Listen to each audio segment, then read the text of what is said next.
এগিয়ে আসার জন্য উদাত্ত আহ্বান জানাচ্ছি। আমি প্রথমেই শহীদ আলী খামেনি শাহাদাত বরণ করেছেন, তাদের আত্মার মাগফিরাত কামনা করি। আরও যারা শত শত জীবন দিয়েছেন তাদের আত্মার মাগফিরাত কামনা করি। আল্লাহর কাছে দোয়া করি তারা জান্নাত উচ্চতম মর্যাদা লাভ করতে পারেন। সংগ্রামী ভাই বন্ধুগণ, আজকে বিশ্ব তাকিয়ে দেখছে। জাতিসংঘ গঠন করা হয়েছে কি জন্য? শান্তি প্রতিষ্ঠার জন্য। জাতিসংঘ কয়েকটি দেশের তাবেদার শক্তি হিসাবে তারা আজকে ভূমিকা অবতীর্ণ হয়েছে।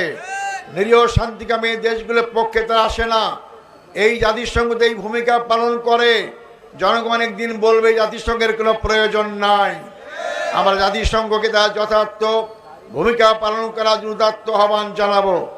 সাথে সাথে মুসলিম বিশ্বের দ্বারা গঠিত ওআইসি তারা যথার্থ ভূমিকা